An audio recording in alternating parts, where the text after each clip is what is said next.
Hello வணக்கம். இது உங்கள் சிவி ஜோன். எல்லாரும் எப்படி இருக்கீங்க? இப்போ பற்றின ஒரு சம்பவம் பயங்கர வைரலாக போயிட்டுருக்கு. செம்ம இன்ஃபர்மேஷன் எடுத்து வந்திருக்கேன். என்னென்னா, இந்த வாரம் வீக்லி டாஸ்கில் வந்துட்டு ஆல்ரெடி பிக் பாஸ் அனௌன்ஸ் பண்ணியிருந்தார்.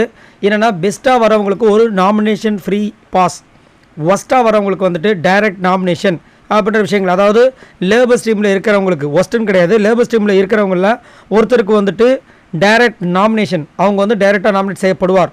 அதேமாதிரி அந்த பக்கம் நாமினேஷன் ஃப்ரீ ஜோனில் இருக்கிறவங்களுக்கு ஒருத்தவங்களுக்கு nomination free pass. So nomination free pass already யார் வாங்கினாங்க, நான் அப்டேட் கொடுத்துட்டேன். ஜெஃப்ரி வந்து வாங்கியிருந்தாப்புல. அதை வந்து தர்ஷிகா வாங்குறதுக்கு எவ்வளோ முயற்சிகள் பண்ணாங்க, அவங்களுக்காக நிறைய பேர் முயற்சிகள் பண்ணாங்க. பட் இருந்தாலும் அதெல்லாம் வந்து தவிடு பொடியாக்கி நம்மளுடைய ஜெஃப்ரி வந்து வாங்கிட்டாப்புல. இவருக்கு இது வந்து 2வது 3வது நினைக்கிறேன் நாமினேஷன் ஃப்ரீ பாஸ். ஸோ அடுத்தது பார்த்தீங்கன்னா டைரக்ட் நாமினேஷனில் யார் வந்திருக்காங்க அப்படின்னு பார்த்தீங்கன்னா, அந்த டீமில் வந்துட்டு மெயினாக பார்த்தீங்கன்னா விளையாடாதவங்க, சொதப்பினவங்க எக்கச்சக்கமாக இருக்காங்க. இப்போ சத்யாலாம் ஒன்றுமே பண்ணலை.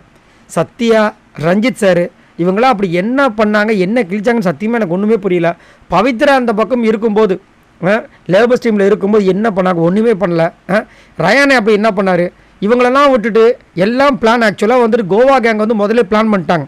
கோவா கேங்கில் இருக்க ஜாக்லின், ரயான் எல்லாமே வந்துட்டு முத்துக்குமரன், மஞ்சரி, இன்னும் ஒரு சில பேர்கிட்ட சொல்லியிருப்பாங்க, நீ வந்துட்டு ராணுவை நாமினேட் பண்ணு, ராணுவை தான் சொல்லணும் அப்படின்னு. ராணுவை வந்து வேண்டான்னு சொல்லிட்டு முத்துக்குமரன் அப்பயே சொல்லியிருப்பான், இல்லை அவன் யூனியன் லீடர் நிறைய விஷயங்கள் பண்ணான் அப்படின்னு. இருந்தாலும் அங்கே இருக்கவங்க எல்லாருமே வந்து பிரெயின் வாஷ் பண்ணும்போதே டவுட் வந்துச்சு, சரி ராணுவ தூக்கி பிடிச்சி போட்டுருவாங்கன்னு. ஆனால் ராணுவ வர வேண்டிய ஒரு ஆள் தான். ஏன்னா அவரும் வந்துட்டு சேஃபாக உள்ளே இருக்கார். அவர் இந்த டைம் வெளியே வந்தால் தான் இந்த நாமினேஷனில் வந்து வரும்போது மக்கள் இவருக்கு எவ்வளோ ஓட் போடுறாங்க. ஏன்னா முன்னாடி பார்த்தீங்கன்னா 4th இதில் பொசிஷனில் இருந்தார். இப்போ கொஞ்சம் டேமேஜாக இருக்குது அவரோட பேர். ஸோ அதனால் இந்த வாட்டி என்ன ஓட்டு வாங்க போகிறான்றதை நம்ம பொறுத்துன்னு தான் பார்க்கணும். ஸோ இப்போது டைரக்ட் நாமினேஷனாக லேபர் டீமில் வந்துட்டு நம்மளுடைய ராணுவ செலக்ட் செய்யப்பட்டிருக்கார் அப்படின்ற ஒரு அப்டேட் வந்திருக்கு. ஸோ இதை பற்றி என்ன நினைக்கிறீங்கன்றத சொல்லுங்கள். இது கரெக்டாக என்ன கேட்டிங்கன்னா தவறு. ராணுவ கண்டிப்பாக வந்துட்டு ஒரு நல்ல பர்ஃபார்மன்ஸை கொடுத்தார். அவரால் என்ன முடியுமோ அதை கொடுத்தாரு.